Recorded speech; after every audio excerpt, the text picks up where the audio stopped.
we just fucking jump in and see where it goes? Let's go. Okay.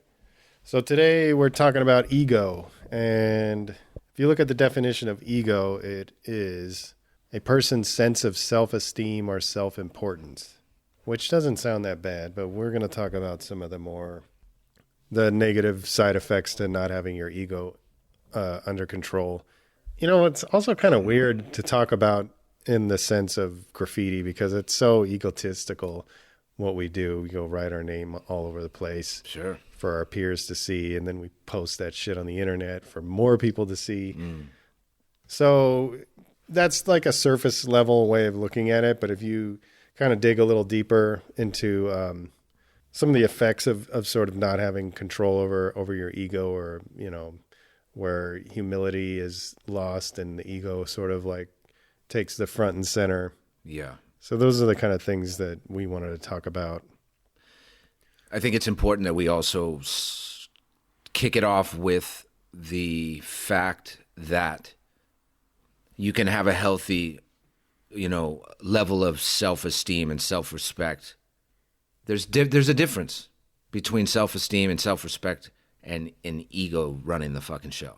Yeah. I mean, it's like kind of like being confident or being an egomaniac, you know. It's like it's a balance, and they really are two entirely different things. Like when you really think about it, like confidence, you can have confidence in your ability, but not feel like you're entitled to something because of your ability, or your confidence isn't going to get affected. You're not going to get defensive in the same ways as like if your ego gets bruised, you know. I don't know if that makes sense. It does, because the ego itself is being fed by you giving that power to other people, like it's an outside thing that needs to feed how you feel about a certain situation. Yeah, where you're like sense. Self-esteem and your self-respect itself, your self-esteem and self-respect. It's self. Fucking so, your self-esteem and self-respect can be fully intact, and you can be confident about what you do and how you do what you do without tearing somebody else the fuck down. So it's like I'm doing my very best at what I do, and I am doing the very best I can at this thing I'm doing, and they are doing the very best they can as well. Right. Not like I'm this, I'm that, I'm the fucking, you know, and you ain't shit. There's a difference between the two. Yeah. I was talking to you about this book. I can't remember. It was like How to Never Get Angry Again or something like that, because I used to get pissed off about a lot of things. You know, I'd get really mad about something, and then later, when everything was calm, I'd be like, it was so pointless to be mad about that. And it was like really, I never really got to the point where like, you know, like I needed to see anger management or anything. Maybe I could have benefited from it, but it wasn't like, it could have been worse. But like I would get pissed at people, and then I would pretty deeply regret it later. And then I would reflect on it. And almost every time, I think possibly 100% of the time, when I would reflect back, I'd be like, everything would have been so much better had I just handled myself calm and objective. I gave myself a mantra at that time.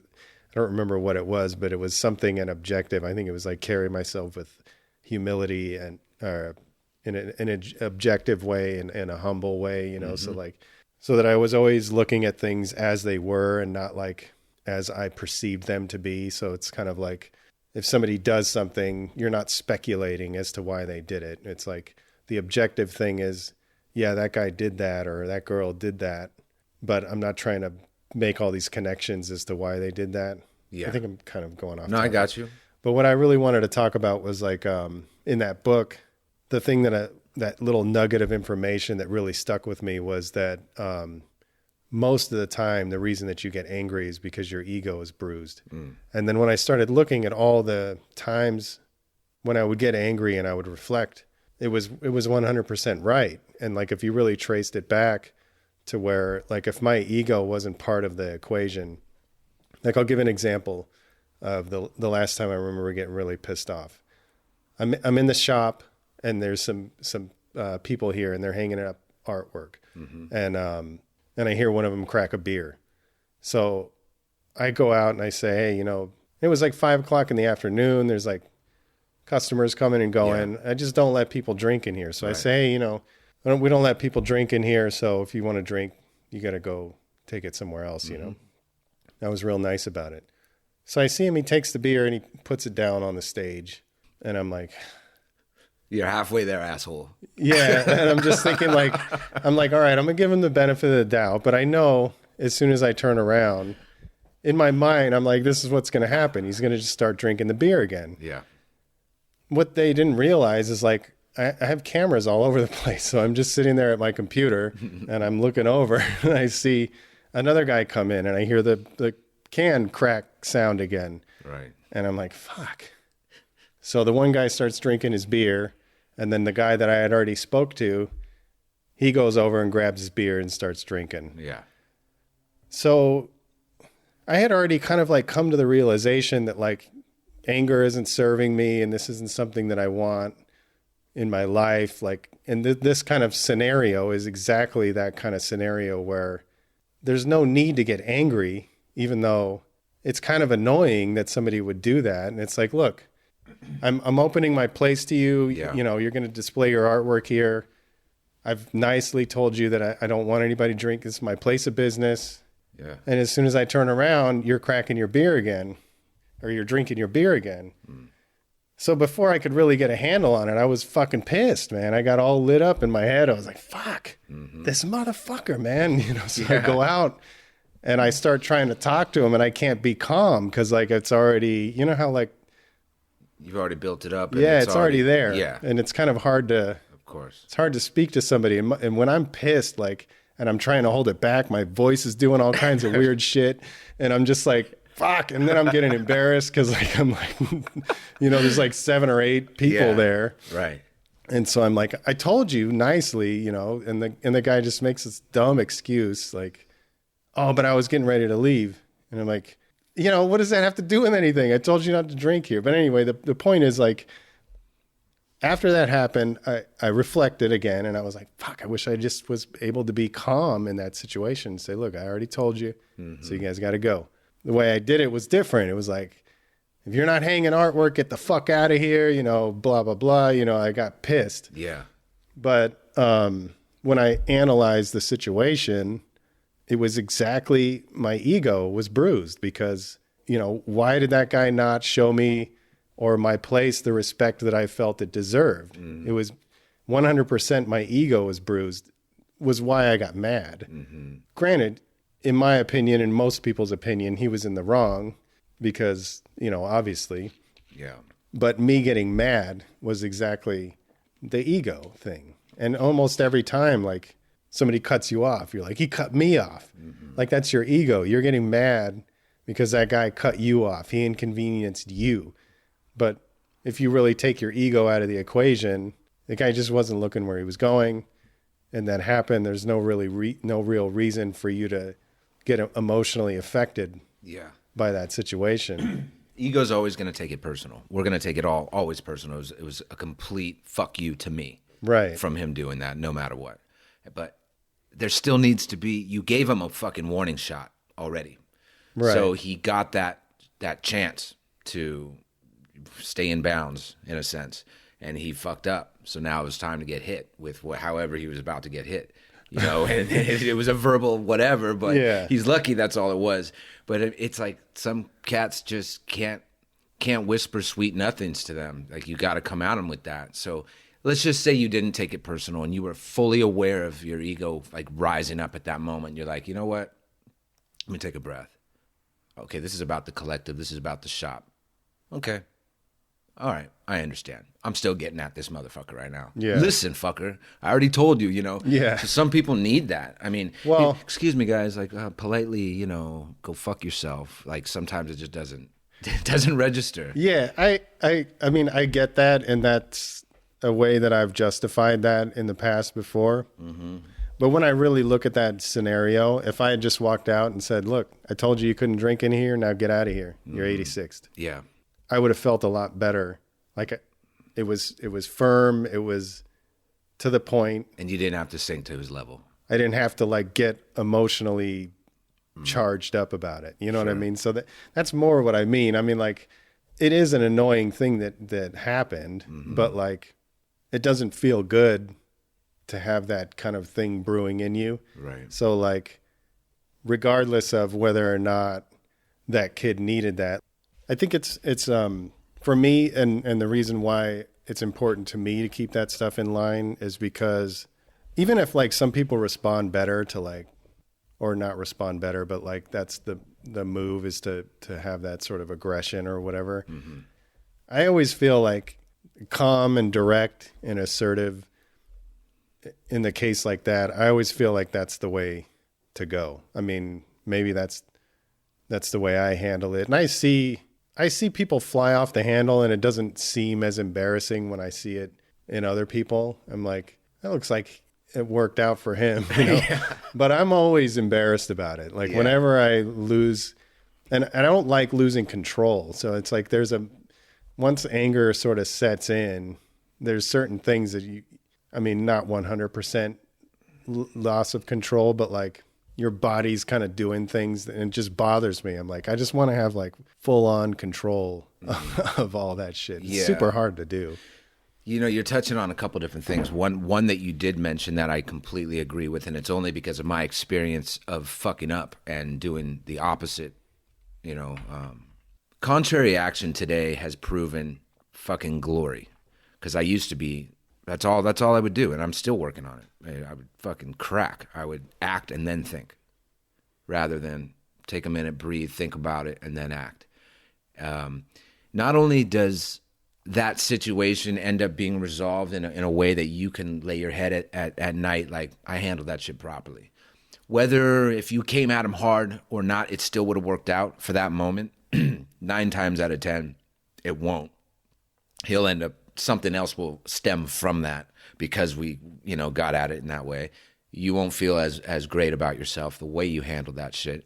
And then you're not setting an example for those around you, and you're not setting a pattern for yourself. So not only do you handle it properly, you're a gentleman about it. You're very direct. You let this cat know this is fucking not happening. That's the reason why you're not coming back next time. Tell your friends, but in a nice way. Yeah. The show will still go on, and this is how we do it in here. We keep shit on point.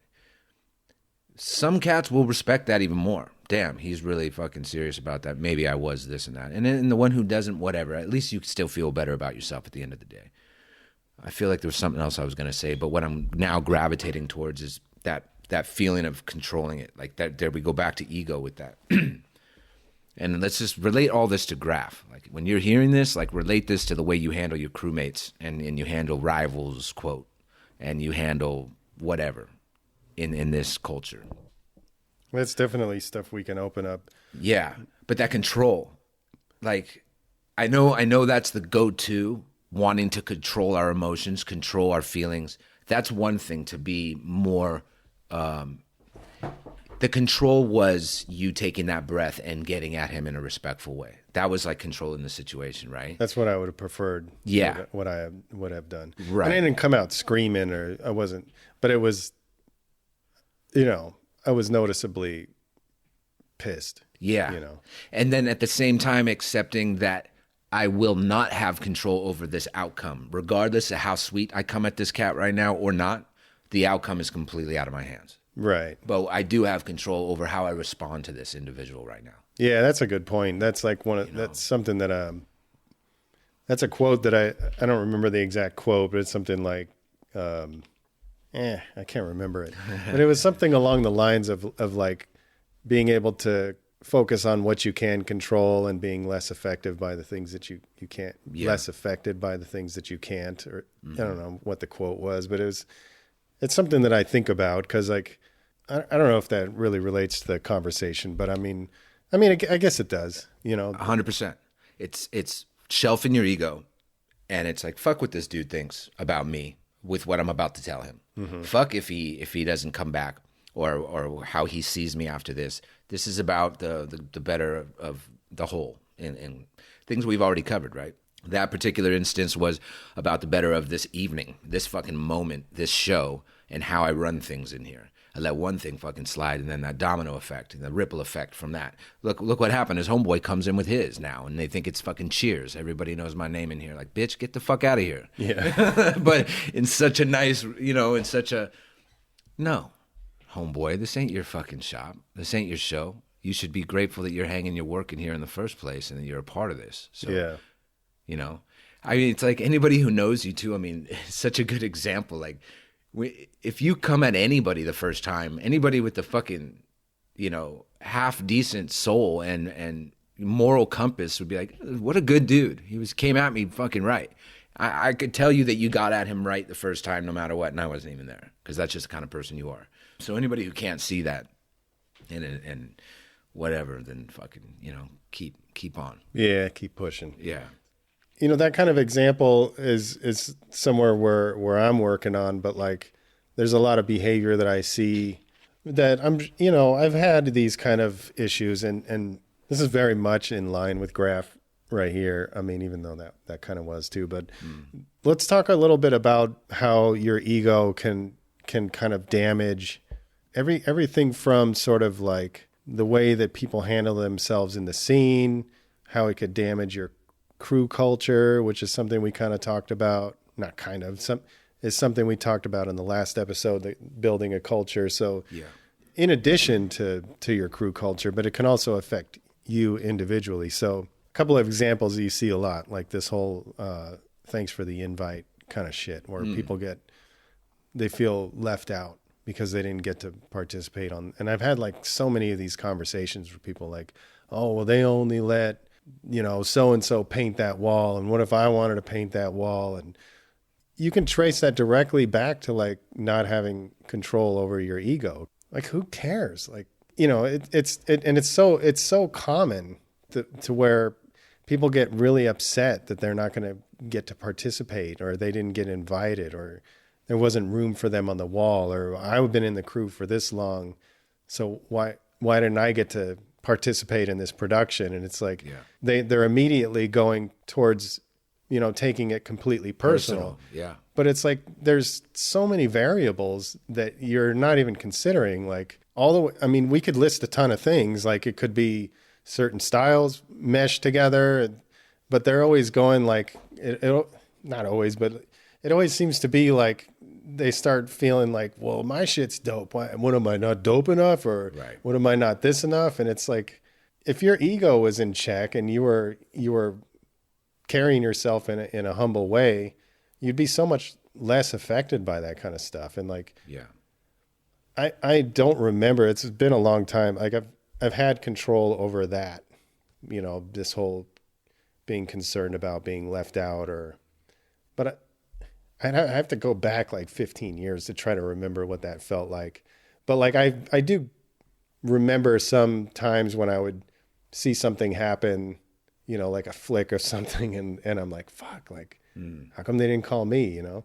But it's sort of like getting emotionally all fired up over something like that. It just seems like it's such a waste, you know, like for yourself and the way that it makes you feel. And like, you could go over that shit for hours thinking like, oh, well, because so-and-so was painting and he doesn't like me because I this and that. Yeah. And you're just like, you could waste a whole day going over all this stuff when it could just be some simple thing. Like they were all at McDonald's and they're like, hey, let's go fucking hit this thing. And that's most likely what it is too.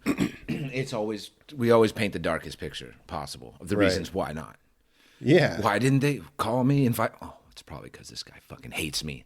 He thinks I'm fucking whack. And I said something like this 3 years ago at that one place. And yeah, it's amazing. It's seeking validation outside. There's an ego. You're constantly trying to feed the fucking ego by being validated from an outside source. Whereas if you have that true self-respect and the self-esteem is high, it's like, whatever, I know I'm good. I'm okay. I'm whole and complete at this moment. Yeah, you guys fucking killed that wall. Yeah, you guys fucking killed it. Exactly. Man. Is it still there? I'm going to go take some flicks. Absolutely. Like I'll send them to you. You know what I mean? Like, what about me? I mean, imagine how much nicer of a feeling that is, you know, when you think about if you put yourself on both sides of it. Mm-hmm. Like you could either be hyped up because your friends did this thing. Yeah. Or you could be upset because you didn't get to do the thing with them, you know? And so I don't know if we need to go like far into it, but it's a serious fucking problem, and it has been forever though. I mean, and you could probably relate this. I'm sure you can relate this to anything on this planet. But when it comes to graffiti, like it tears crews apart. Yeah, it's like serious. And it's fucked. And it's when you really like, I just can't think of any reason why it would matter. Let's just say, for example, worst case scenario, everybody that was in that production fucking hates you. Mm-hmm. And that's why you didn't get invited. That's the worst, probably the worst case scenario, right? Sure. So what's the move? You look at why do these people hate me?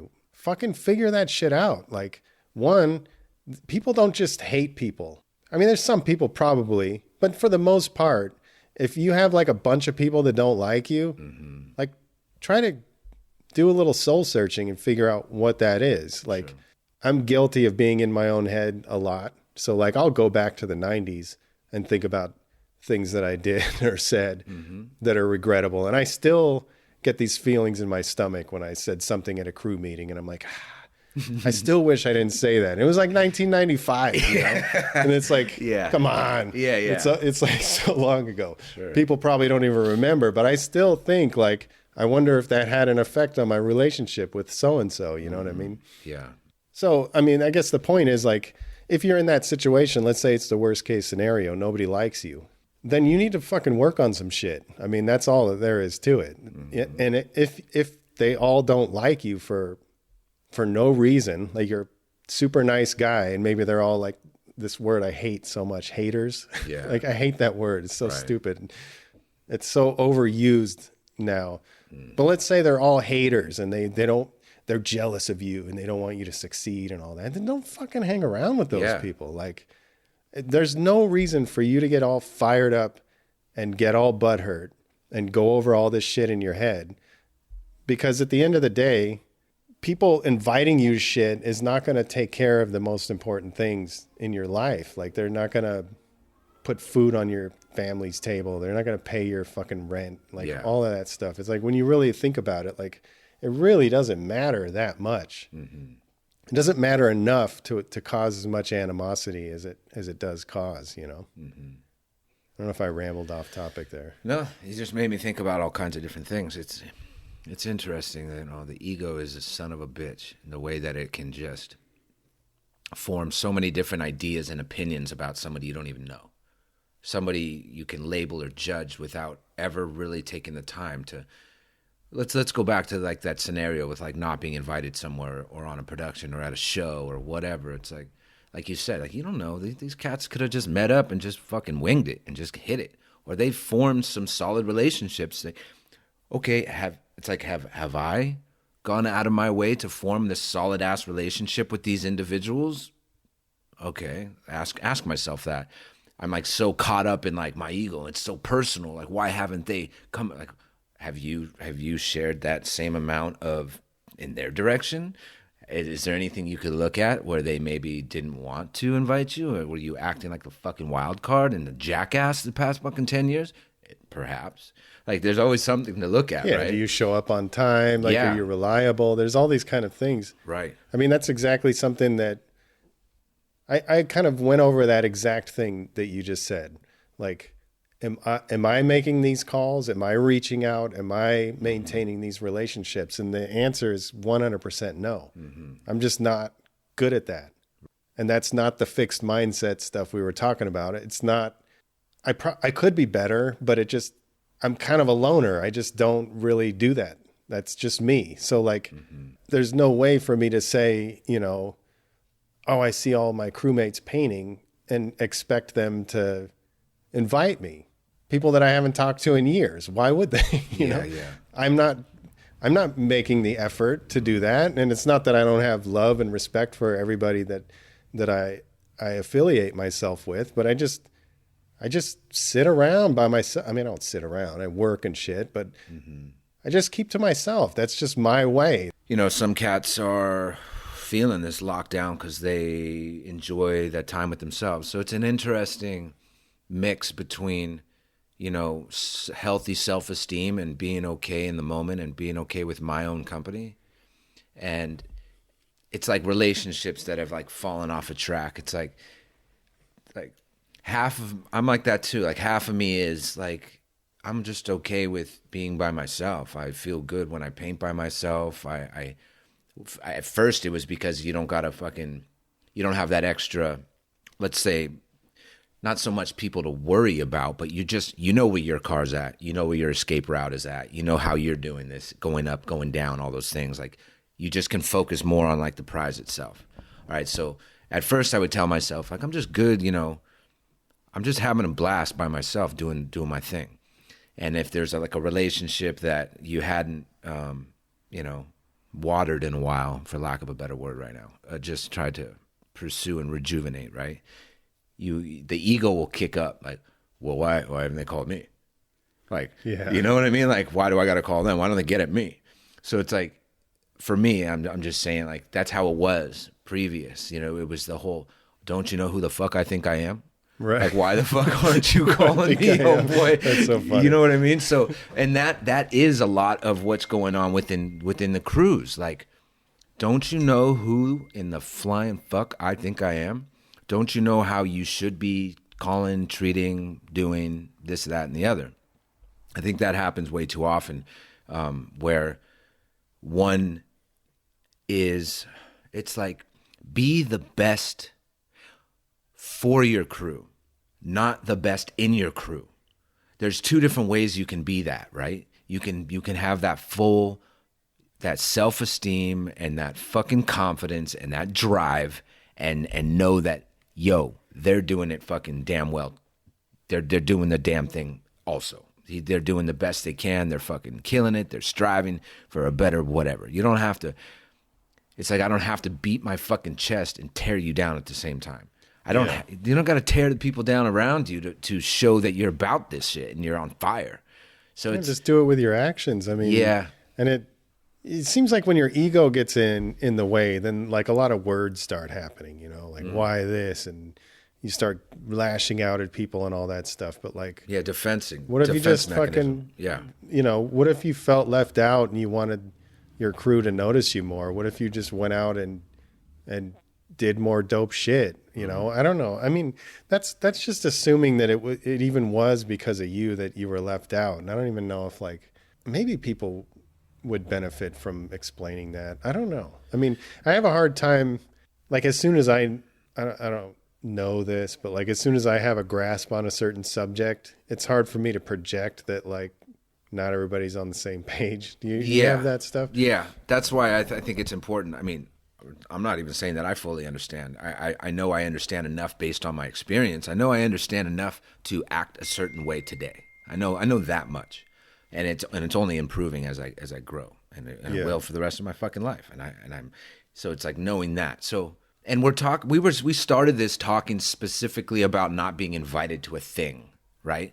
But it goes further than that when the ego really rises up and someone's feeling like attacked and they got to be defensive or whatever. Now it's about eliminating and cutting fucking people in half and cutting them down and just trying to feel superior by, and we could fucking wrap this around bullying and this and that and like really wrap it around a lot of things. But when it comes to graph and within fucking crews, like, let's just take away the, like I said before, the quote rivals in your hood, because there could be some shit happening that you have a very strong ground to be standing on for why these motherfuckers are not on the same page, and they've definitely crossed a line. Okay, I understand that completely, and I'm sure it'll be that way as long as we, as far as it can go. However, when it's happening within a collective and within a crew that, from the very beginning, you guys have segregated yourselves from others in a sense that we are together as one for one common whatever. But then when this shit starts happening within that fucking, pond at a level of like, threatening fucking, violence and fucking, I'm just this and I'm that and you'll never be, it's, I think when I think of ego and I think of that type of mentality, I think of like going back to like childhood when it's like you're telling another kid like, well, I can, but you can't. And like, look at me, like jumping in the pool or whatever. Like, watch me, look at me, but look what I can do. But look at how I'm doing this shit. And it's what I think of. It's like translates back to like this concept that we have when we're younger, that, you would think that as we grow up that just would fade away, but here I am at my age and I'm just grasping the shit now. So I'm not saying that I'm even separating myself from those who are acting in this way today. It's only till very, very recently that I've, understood this more clearly. But yeah, man, it's fuck, dude. It's like, if I'm going to be completely transparent on how I feel about it, I believe it's completely fucking childish. It's completely backpedaling and dysfunctional and totally to a disadvantage of growth in every fucking way possible. That it's not going to do anything but break down a foundation that could have taken generations or decades to fucking build.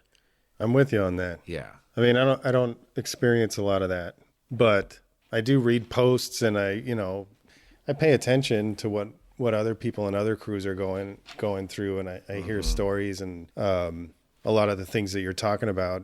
And I'm not going to discount like real reasons for not liking somebody, like if they really did some serious shit. Yeah. Yeah. So if it's stuff that, now that we're kind of talking about ego, if it's stuff that just sort of bruised your ego and then you're bringing all this like inner crew beef and causing all this animosity within the crew, if you can objectively trace it back to like, you know what, it was just my ego got bruised, like that stuff, I agree with you 100% that it is childish and it's not conducive to a good crew culture. I feel like for me personally, being in a crew and witnessing that kind of negativity, it would be the kind of thing where it would be like, you know what, this is not contributing to the way I want to live my life, which for me, I'm trying to keep everything as positive as possible. Like it's not easy to do. I mean, but shouldn't it be that way though?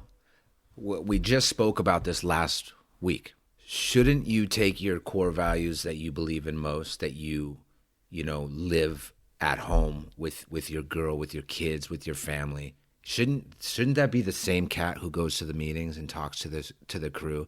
It's like you can't expect that there's going to be any kind of, balance in life if you're living this like way of peace and acceptance, at home at your table on your couch when you have your moment to yourself, and then you go painting with your homeboys and it's fucking chaotic. Like there's no possible way you're going to find balance in that, or it's not going to light and dark. It's just not going to make sense. So I don't believe it's asking too much or expecting too much of yourself or thinking that you're reaching by saying that. Like, I just can't be a part of this shit. That's just not how I'm living my life. It's like, yeah, it wouldn't make sense if you did. Yeah, totally. I mean, it's sort of like, the core values. I mean, if your core values aren't aligned with the people you're around, I mean, some people have not perception. What's the word?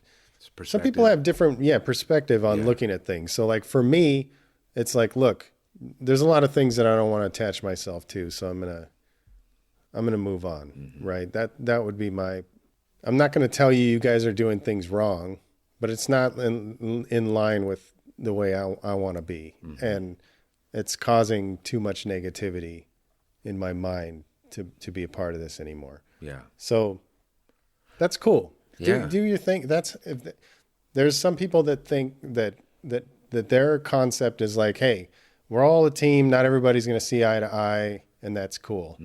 For me, it's like, I get that we're not all going to see eye to eye, but at the same time, if there's certain behavior that kind of doesn't really match up with the way I want to be, then I don't think I really want to do it, I keep going around in my head like, should we give all these examples or should we not? But it's like some of the best books that I've read were pretty much like all examples. Like the mindset book was like, they're like, here's what we're talking about. And then here's like a fucking gazillion examples of companies that did well, companies that did poorly. So maybe just that's the conversation. I mean, does that feel right to you? Yeah, because some are, I think I'm overthinking things. Yeah, right, well, some need to see it, some need to read it, some need to hear it. Everyone has their own way of learning that hits them and it resonates. Right. Deeper. So even though we're just verbally, on a mic here, you're still painting a picture, which will help somebody understand it that much. I'm like that. I like to see it or paint it in my head. Yeah. I'm like, oh, okay, now I'm fucking hearing you.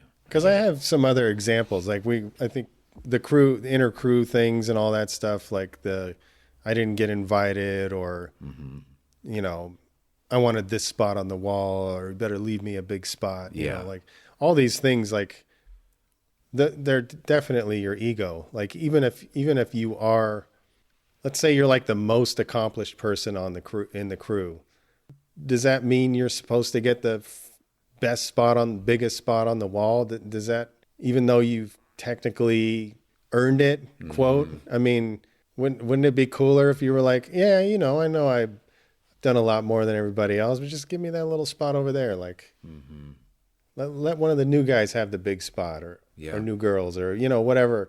To me, that's just a better way to live. Like, I mean, I guess is there anywhere else you can go with that example? I mean, it's kind of clear. Yeah. But there's a couple other things that I was thinking about, and related to social media. It would now be a good time, do you think, to transition? Let's dig. So I saw a post recently, and it was basically like talking about how some people get more likes than other people, even if the work isn't as good.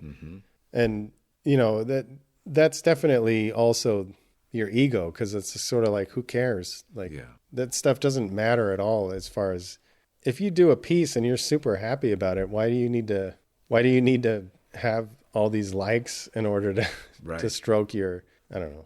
Yeah, it'll never determine. Well, yeah, of course. I mean, did you see how good he got? Do you see where he started? Yeah, but you see how fucking amazing his work is now? Well, yeah. I mean, he had all those likes the whole way. You know, like, he was getting thousands of likes every day. Of course he's incredible now. Yeah. Like, that would never make sense in any day on any platform whatsoever. Of course, it's great to have somebody pat you on the back and be like, yo, that shit is fucking fire, bro. But you don't need more than a few. And there's ego too. There's a good example. You get what? Let's just say someone gets 10,000 fucking likes and fucking 10,000 comments, and all of them are, fuck yeah, you fire, you inspire, you're fucking killing it, homie. And then you get this one comment that's like, you fucking whack. Yeah. Your shit fucking sucks, dude. It's like, it's how funny. Easily that can derail everything. Yes, you take it so personal. You just like, now those 10,000 comments that were all positive, you like shove them to the side, and you're just focused on this one little fucking, your shit's whack. Like, who the fuck is this? Right. I know, but that's totally like two sides of the coin. Because one thing is like fluffing up your ego, and you're like, yeah, feeling good. Yeah. And then another one, I mean, that's kind of an interesting thing where how, you know, positivity can make you feel good, but negativity most of the time will outweigh that all, you know, pretty easily. So it's like you said, 10,000 positive comments, but that one negative comment is going to stand out like a shit in a punch bowl. It's just like, fuck. So that goes back to ego and self-esteem. Okay, so not only are they two different things, but why ego is such a punk. Like, fuck it. Anyway, because if with that self-esteem, once you like realize the drastic difference between the two and why you can still be empowered by that self-esteem beyond what you thought the ego was basically wrapped around, with all that genuine self, when you have highest self-esteem and your self-respect is on point, that shit doesn't faze you. You know that first of all, it has no control over my emotion or my power or my whatever I'm going to do next. If anything, you know, it's like the growth mindset. I remember that type of shit. Even when it would affect me, I would still use it to my advantage. You ain't gonna. You couldn't. Oh, sure. Yeah, you're gonna. All right, fucking now I got to do it. Now I'm going to do it, 3 times over or now. So it's like there's always a way you can flip it and then kind of ride on that self-esteem or that confidence. Yeah, I mean, by having it's a tricky one.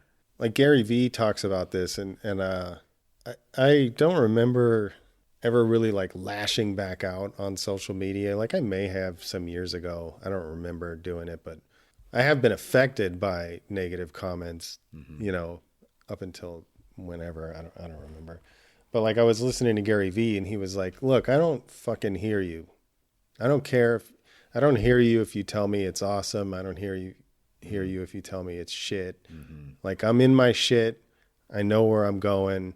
He's grateful for the support and all that sort of stuff, but like it's not what drives him. So it's sort of like if you were to go and paint something and you're super happy about it, and then you post it on social media and nobody, quote, shows you any love. Mm-hmm. Some people's perception, well, their feelings about what they did, the piece or whatever. Let's say you did a whole car or something, mm-hmm. and you're feeling super pumped up about it. You're really excited about it. And then you post it on social media, and nobody really, like your homies don't show you any love, mm-hmm. or like your followers don't really, just kind of tanks, Yeah. There's a lot of people that would kind of ruin the whole feeling of you just did this awesome thing that you were super happy about. Right. And it's because, your ego didn't really get what you were expecting. You were thinking, I did this awesome whole car, and I thought all my homies would be giving me props and all these people would be doing this. Yeah. And then when they don't, like all of a sudden now you're not as happy about the whole car anymore. You know?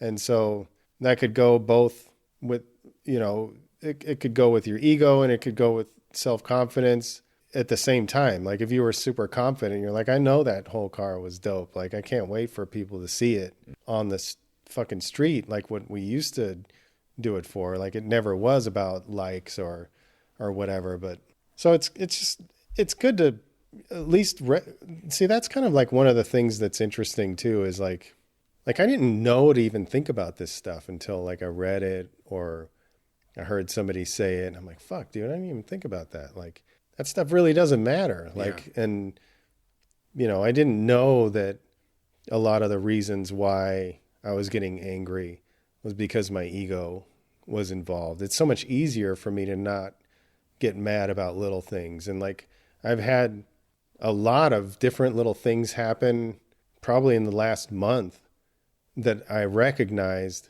I was like, fuck, that's awesome. Like I would have got pissed about that.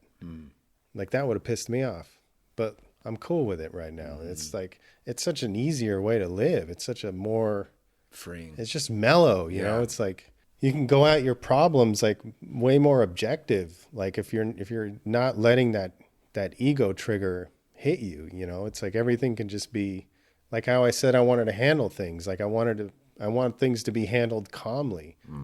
Like there was this awesome fucking video, and I love these videos where they show like two fighters, and one of them's being all cocky and like the other one's being all chill, and the chill one knocks the cocky one out. You know? There was these two UFC fighters. They were these two women, and one of them was like all just loud and crazy, and the other one was just like totally stoic, like had complete 100% control of her emotions. And she was just like totally chill, while this other one was just fucking blah, blah, blah, just freaking out. Yeah. And then the girl that was super calm, she won the fight, and like she was happy, but like even then she was like really composed. And I was like, fuck dude, like that is what I want for me. Like that's what I want in my life, to be able to control the situation, because like she knew what she was going to do. I don't know, I'm speculating, but like the way that it was, the appearance was like, she knew she had done all the training she needed to do. So she was confident, but she wasn't arrogant. She was just like, all right, just going to do what I need to do. No fucking emotion on her face at all. Yeah. And it's like, it's so impressive to me, that people can do that. Because I don't know, I have no idea what it's like to fight professionally, but there has to be some kind of fucking crazy. That mental toughness. And I think what you saw, and if I can kind of reword what I believe you meant, what you were saying, was how she not controlled the situation, the outcome, but controlled the way that she responded to the situation, which ultimately looked like she had control over the situation. Because what I believe is that she had control over her response to the situation. So she looked like she was constantly collected.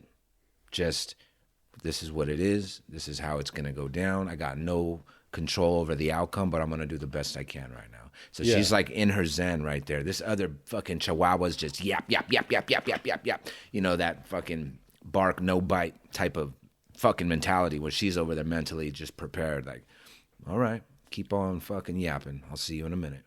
And then just, like you said, like she handled the situation and she was still just collected. Like, All right. Oh, so that's how this outcome was going down. All right. But she was going to be cool with it regardless, whether they're talking shit or they're fucking stoked on her. She's like, I'm not hearing you. Right. I'm just in my, like the example you gave. I think that's a much better way of what I was trying to say, because it was like, it appeared that she felt confident that she did everything that she needed to do going into the situation. Yeah. And whatever happens from there. Mm-hmm.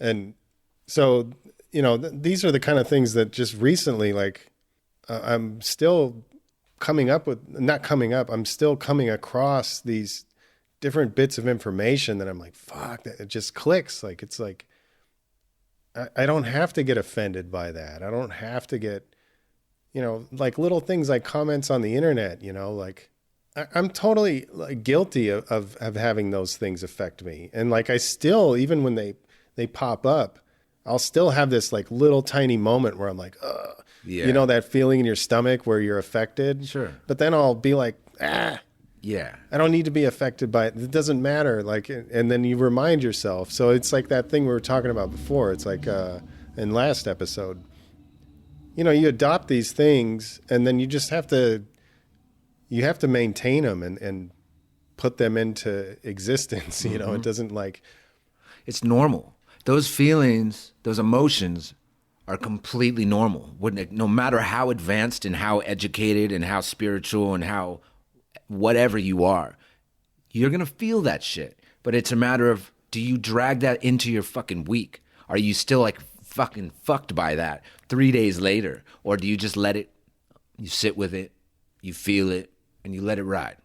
Like, I think that's the key. It's like, no matter what, we're never going to like not feel those things, the more advanced or whatever we are. Right, yeah. But like, I think we said that in like the first episode, like that scenario I gave of this little fucking monkey on a tricycle in my head, just fucking circus up there. But it's like, let that emotion ride out. Feel it, look at it, observe it, analyze it, do whatever you want to do, and then open the door, let it ride out. So I think the more that you're in tune and pulling the covers off these things and like, oh yeah, fuck, I didn't even think about that. Yeah. That much quicker does that shit kind of just dismiss itself. As far as take a minute, fucking breathe on it. Take a walk, go in the other room, think about what just went down and how you can react to this situation. How are you really feeling about it? What is really making you feel this way? So it was like, let's bring it back to Cruz real quick. What is really fucking getting under your skin right now? What's bruising your fucking ego right now? Where is it where somebody is fucking, raising that flag inside of you that's not okay? And are they really to fucking blame for this? Do you need to fucking attack them right now, rip them apart, and end that relationship? Or can you observe what the fuck is really going on and do something about it? And let's just say, that relationship, that crew, that fucking whatever's on fire at that moment. Can you just sit in that for a second and realize what's really happening here and not fucking... I mean, I don't know if that's even a good example. Like, who just sits there when they're on fire? But I mean, in a sense, like, like... I mean, I think what you could say is like, let's say you're having all this turmoil and like, let's say you're the person that's pissed off at someone else. Mm-hmm. I think it would be worthwhile to analyze why this stuff is happening. So like, it kind of feels like I'm not really like a beef kind of guy. Like, I don't really carry those kind of things. So, I mean, I can only speculate, but I get the impression, and when I read certain things, and sometimes I've had conversations where somebody was like, oh, I have beef with somebody because he made fun of me about such and such.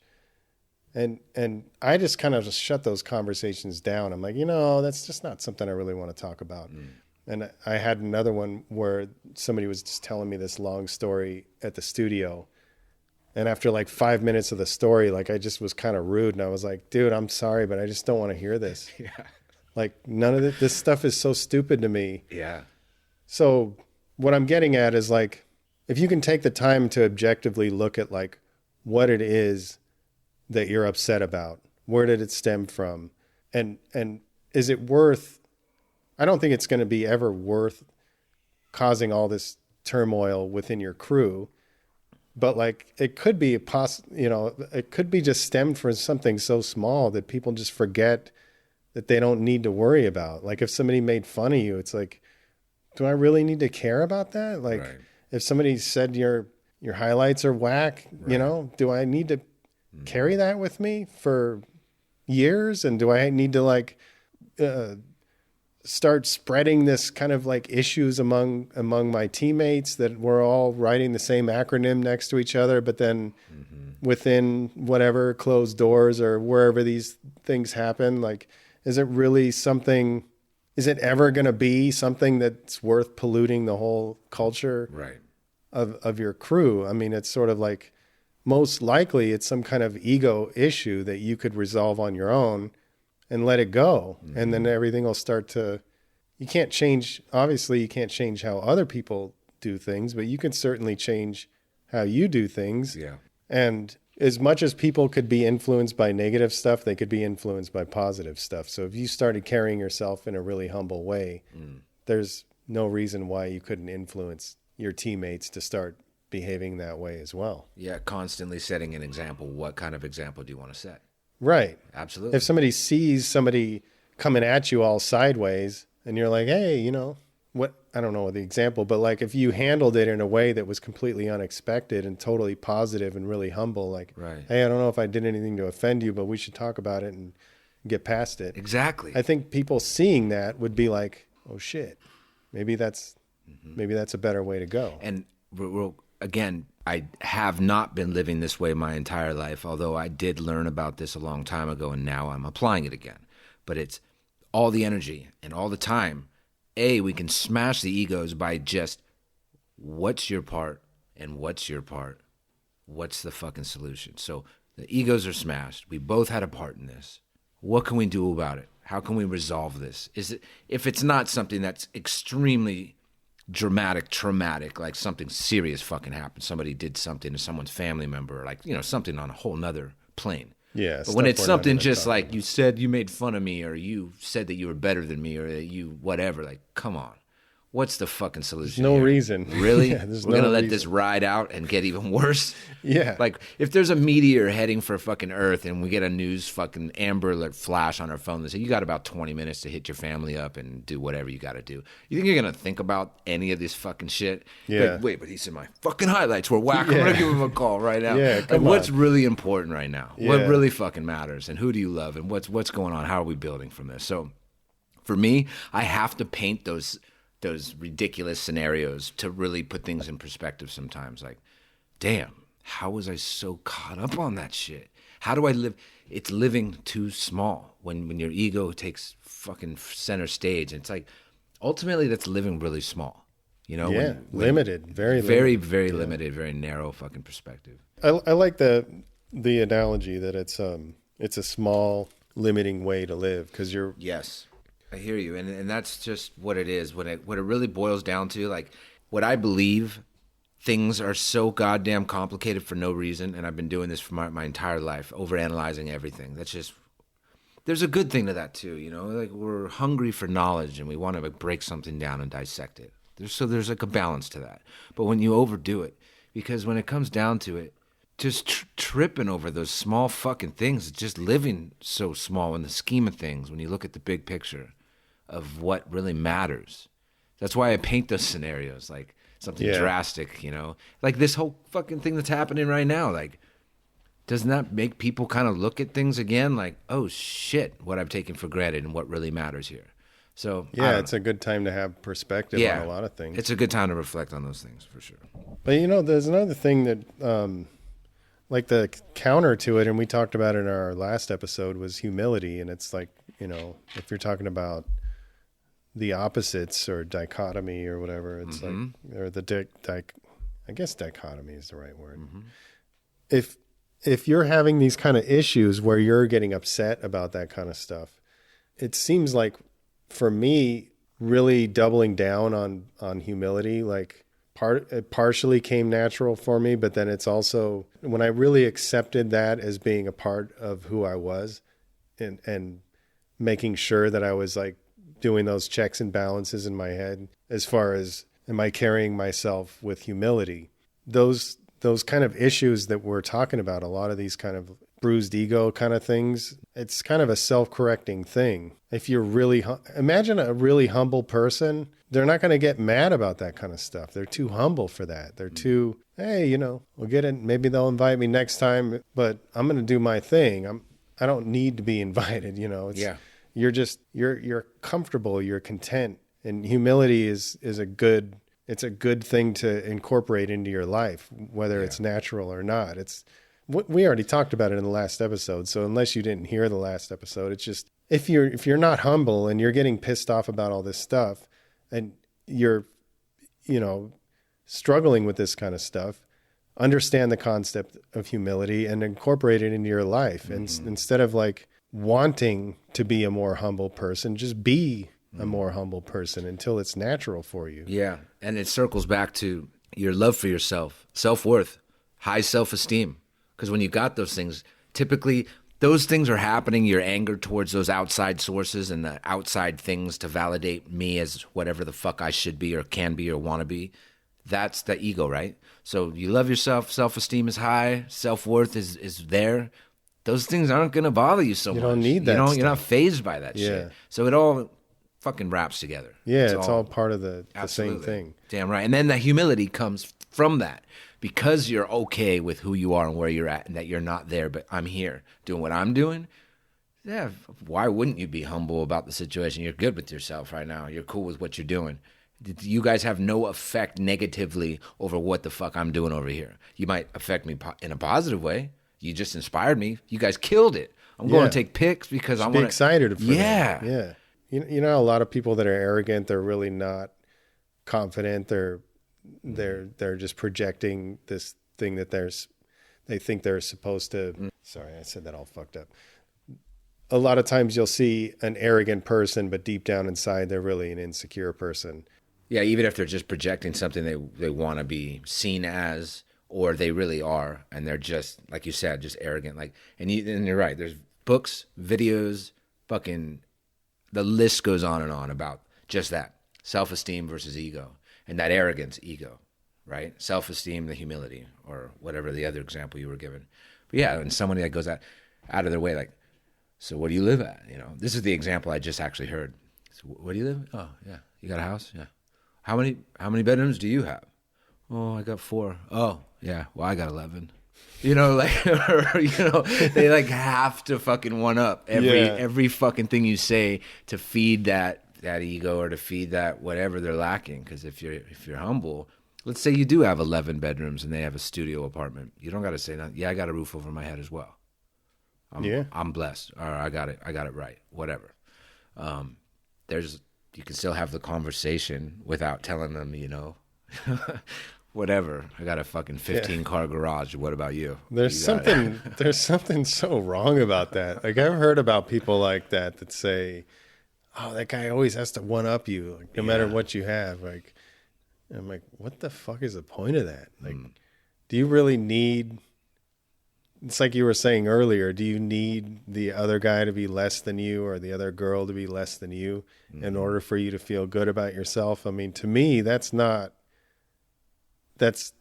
confidence at all. That's that you're using fucking items to validate yourself. It's kind of like, I mean, if you like things and nice things, that's fine. That's cool. But that's just who you are. But if it's like you're validating yourself with your stuff, like that's something weird about that.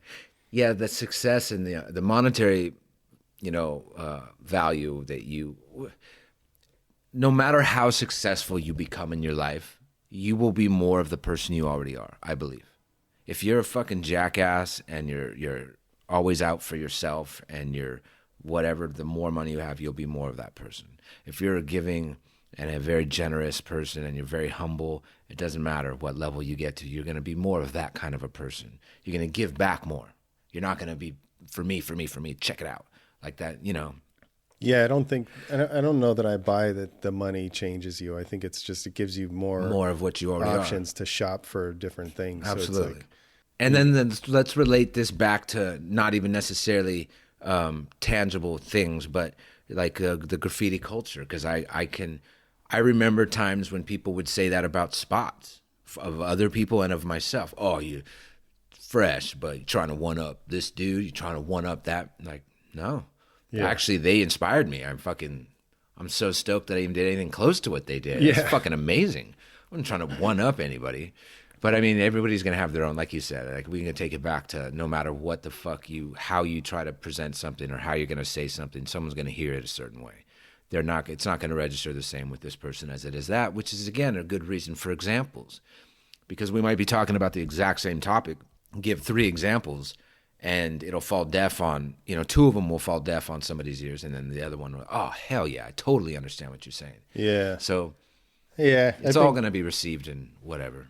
Yeah, and I think examples are probably, in this case, you could theorize and all this kind of shit, but like just examples is sort of the way to kind of explain something like this. So I think we talked about most of the stuff that I was thinking, but you had mentioned something about learning, and you've mentioned it a few times how you said this isn't how I've always lived my life, and I'm learning this kind of stuff. There was a interesting. I know we said we weren't going to do any kind of research, but I fucking bought this book, and I started listening to it today because I was like, I want to see what other people's perspective is on ego, Okay. And there was this interesting section on it where he was talking about how learning and always seeking knowledge is a humble thing. It's like if you think you have it all dialed in, you stop learning. So they say if people think that they're the best at something and they feel that confidence or that arrogance or that ego, I'm the best. Then you stop learning and you stop growing right there. So people that are on top, but they still continue to learn. One of the examples he gave was that band Metallica when they fired their guitar player and they brought in Kirk Hammett. Yeah. And Kirk Hammett was already like a super good guitar player. He was already like shredding, doing all this crazy shit. So he gets into Metallica and they're already, they weren't like huge at the time, but they were already a well-known band. Right. And so they were talking about how he could have gone in 2 different paths. One, he could have been like, fuck yeah, they fired Dave Mustaine because I'm better. And like, now I'm a rock star and done all that stuff. But he went at it in a totally humble way. And he was like, I got this great opportunity, but I need to improve. Like I need to get better. So yeah. Son of a bitch, right when I was in That was good. So instead of just being cocky about it and arrogant about it, he saw it as he needed to improve his skills to bring everything that he had the talent, but like he needed to sharpen his skills. So it was a humble way to go about it. So he hired, I'm pretty sure it was Joe Satriani. I think that's what they said, if I remember right. And the whole point of the story was like, he went on to be such a better guitar player, and Metallica went on to be such a better band. I have things to say about where Metallica went as an old school metalhead. There was a cutoff point where I'm like, I'm out. But anyway, they went on to, see a huge amount of success. Yeah. And they also said that while Kirk Hammett improved greatly from the lessons, also, I hope it's Joe Satriani. If I'm getting his name wrong, I apologize. But if I'm getting the wrong shredder, I think it was Joe Satriani. But anyway, they said that he also greatly improved by showing Kirk Hammett all of this stuff. So they're back and forth. I think that idea of, I'm always learning, I'm always growing, I think that is a good indicator that you're pushing your ego aside and you're knowing that you don't have it all together. And so if you're that kind of person, so like you say frequently, this is not how I lived my whole life. I'm always growing. I'm always learning. So by being that kind of person, wouldn't you say that is helping you not be as affected? Yes. Like that, just that act alone of saying, you know what, I don't have it all together. The ways I've lived have some ways that I've lived have served me well and others have not, but I'm learning and figuring shit out. So just that thing, to being willing to do that. You just said it. That's the recipe. We talked to Steve Grody about this, related to graffiti art, just like you related it to these particular musicians and what I can relate to that. I was willing. I was willing to take advice and direction from a mentor, from another man who has done this before me or has something else to offer. That I understand that humility, that deflation of the fucking ego is absolutely mandatory to take direction and advice and learn more and grow from another cat. That you're constantly in a position to know that I don't know everything. There's so much more I can add to the things I already do know, and there's no fucking telling to where I'm going to go from here with all this information. So imagine how much further you can take the abilities that you already have. Like everybody has certain kind of like tendencies, talents, and different things like that. Imagine being all open and putting that ego aside and being willing to say, this person knows way more. Show me, some shit. And let me harness and spotlight that again. But one has to be willing. Right, the willingness. Yeah, you got. And then that's where the willingness is pushing that ego aside. Mm-hmm. I don't know. I sort of feel like as we're talking about it, it seems like the willingness to accept that you don't know everything and the willingness to always be learning, it could be the formula to alleviating a lot of these issues if you're having them, I know. You know what I was thinking of when you said that? Imagine the cat who may need this type of thing to surface in his life more than the next, whatever I'm trying to say. The guy who's hearing this, the woman who's hearing this that may need to look at this, this should be maybe the top priority right now for the crew or for them as an artist, as a writer. Imagine going to your next meeting with the newest member. Let's say you guys are all there, the newest member's there and the oldest member's there. Let's just give this as an example. The oldest member tends to act as if they've got all the fucking answers all the time and they know all the things. Let's say just for an experiment for like today, they say to themselves, so here's two things that are going to happen here. We discussed the newer cat like getting put down, thinking that they got to act a certain way and like hold this poker face of like being a writer and like just kind of like, not bringing their best core values from home to the crew. So it's like fucking shed that fucking mask. Just be yourself. Just be the nice guy who knows some shit also that you're afraid to like bring to the table. So now here's the leader saying to the newest member, yo, today I'm not knowing shit. And you, the newest cat, you know what time it is. Teach me something. What out of your experience and your core values and the way you carry yourself can you teach me? And like have like almost like a back and forth with that, like what you can learn from that person. Like, because again, it doesn't always have to be somebody who's 20 light years fucking ahead of me that's going to teach me something of value right now. So even like having that conversation and just like opening the floor for that, like, all right, we just met fucking the newest guy in the room or the newest girl in the room. Teach me something about yourself that you believe that I don't know, that I'm not applying to the crew or to my work. What do you have to show me? Say this cat came from a fucking sign painting, studio, and he's been painting windows for Christmas for the past fucking 20 years. Whatever. But he's just got a whole nother approach on how we can do characters or highlights or shadows or something simple like that. I don't know. I think it'd be an interesting experiment to not only, and again, I was focusing this on the person who perhaps thinks they got all the answers, to not only take advice and take direction and learn something new and be willing to do so, but let's take it a step further and ask the newest member what and how they can teach you something. Yeah. I think it'd be a good way to kick off just a whole new perspective on, I don't have all the answers. I don't know all the fucking things. I can be taught. And I can probably be taught from every person here at the table if I really open myself up to it. I've actually done that. It's a good practice.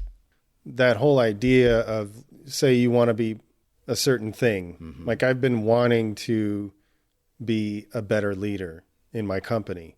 Some years ago, I felt like I was fine, but I start to recognize and I start to think, maybe I should learn how to be a better leader, and maybe I should, learn how to run my company better. It's stupid to think that I know everything. So I've been trying to take the advice that I hear from other people, and that exact kind of thing is a very good practice. Like when you say, I want to change and I want to learn and I want to grow, you don't just flip a switch and then all of a sudden you're this different person. So what I have been doing is like I have like young people that work here. So one kid, I think when he started working here, he was 16 years old. Instead of thinking, okay, well, I'm 45 at the time, 46 now. Let's just say he's 17, I'm 46. A lot of people would be like, well, I've been running my own company for 20 years or however long. I know how we should do things. Perhaps I do know how we should do things, but it's a good practice to ask him, hey, how do you think we should do that? Yeah. And if I don't think it's right, then I'll say maybe we should do it this way. But he surprises me. Most of the time, he does it the way that I would want him to do it, you know? So, I mean, it's like there's obviously times when I'm like, hey, man, don't do it that way. You know, do it this way. It's not my ego. It's the experience. Like I might even be wrong when I tell him that, to do it this way. But the willingness to let a 17-year-old kid that's still in high school tell you as a business owner for, I don't know how long I've owned this fucking business, like 18, 19 years, whatever. Beautiful. It's a long time, you know, longer than he's been alive, but Sure. but it's a good practice, even if it's not even if they don't give you the answer you're looking for or the answer that you feel is right. It's still a good practice in humility to like, not only is it a good practice in humility, but for yourself, but it also is good for them. They're pitching in. They're, yes, you know, you're building you're building them. Yes. And also building yourself. What a beautiful example. Absolutely, of humility and representing what it is to harness. Okay. You're practicing humility.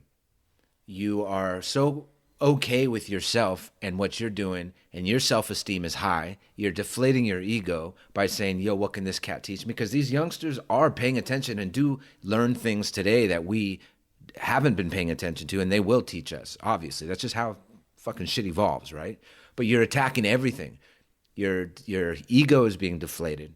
Your self-esteem is high because you're cool with the fact that you're asking this youngster, yo, show me some shit. I know you can. So you're a great example of what that looks like. Not only that, you're building up his self-esteem and his confidence and knowing that you are of value and that you can teach me some shit.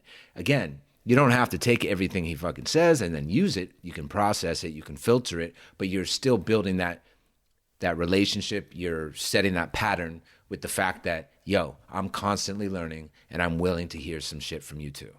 Yeah, and how good would that individual be? Let's say you're the leader of a crew and you go to the newest, let's say you're a fucking 45-year-old writer that's been around forever, and you go to this kid and you're like, hey man, I really like how you did your border. Show me how to do that. Like, how good is it going to make that kid feel Fucking A right. that he just showed this OG that he's too young to even have looked up to. Yeah. You know what I mean? He's only heard about the shit that this person has done. You know what I mean? So, I mean, it's like, there's no downside to humility. I mean, it's only maybe like in the prison system or something, it doesn't serve you. I don't know. I mean, I'm not even going to talk about that because I'm speaking out my ass. But I mean, no, I get it. As though. far as like in regular life Right. and just normal everyday existence, there's no downside to being a humble person. No, it doesn't take anything from your credibility or your history. You still did this first. You still fucking smashed that. You still put these guys on. You still led this. You're still the first to whatever. It didn't rob you of any of those things. Yeah. It's just, yeah. I can't even put into words anything that could even be a possible scenario of a negative effect of being that way with someone. Can't think of any. No, that's a beautiful way to fucking live. In the face of what? Maybe some fucking hardcore, like maybe in the face of like an actual war, there's certain fucking faces that you keep on for the, survival of your fucking fleet or your, whoever you got beside you. But I mean, on an everyday basis, I mean, man. Yeah, in the world that we, graffiti obviously culture, a lot of people live in that world, but sure. As far as this, there's a possibility that some people might, who cares? I don't know. Yeah. There's no downside. There isn't.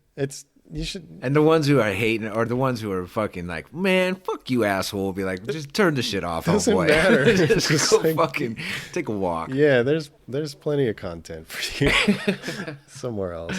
It's like, yeah. Whatever. So I don't know. I mean, do you think of anything else we would need? I mean, I think it's been a good conversation. I think we could continue, but I think there's another day for that as well. Yeah. You know, there's things that there's going to be comments, questions, and things that we can fucking pull from later. Speaking of that, I know we've said in the last couple episodes we're taking questions, and we have been receiving your questions. We just have been very busy, and we need to filter through. Yeah, we have some good ones in there that we definitely want to tackle, and we're trying to. We've been batting the idea around of just doing a Q&A session. I don't know if that's what we're going to do or not, but one thing that I think we should hold ourselves accountable for by putting it out there on this is by saying those of you who have sent in these valid and valuable questions that we do believe that the majority of people will find some kind of value from, we're going to address them. You're not going to be shelved, you know? Yeah. And it's not to say that the ones we don't address aren't, thank you for sending your question, aren't cool. It's just we're going to try to pull the ones that we believe the majority will find some gems in. Well, not only that, that's definitely 100% true. We are pulling them for that. But we're also sort of deliberating about what the conversation is going to look like. And what it leads to, yeah. Yeah, so I mean, it's kind of like we have our criteria. We're not going to really share it, but we've received all valid comments, but it's just we're working through what our criteria is on how we're going to incorporate that. So we will answer these questions next week. Yes. We're not fucking around anymore. We're fucking around. And if you want to be mentioned or you definitely do not want to be mentioned, make note of that when you send it in because there's a chance that we are going to call you out. Yeah, we're not going to give your email out or anything, but like if you sign it with your name, we'll shout you out. But if you want your Instagram shouted out, we'll certainly do that. So there is one question that I believe we want to answer that they did shout out their Instagram. So send us those questions at graffitimachine@gmail.com. That's graffitimachine@gmail.com. We want to hear your feedback. It's been another beautiful day and a privilege to be right here at the table with you. And do yourselves a favor and be willing to pick something up from the next cat and to keep yourself open and available to learn something new and spread that love. Yes, sir. Cool. All right. Well, we're going to wrap it up. How do we normally wrap it up? That's a fucking wrap. Hey. Stay up. Oh, should we tell people to help us sharing things? Yeah. Share the podcast if you like it. Yeah. You know, put it on your stories. Thank you for the ones that are doing whatever. We're out. Yes, sir. Stay up. All right. Later. Cool. Peace.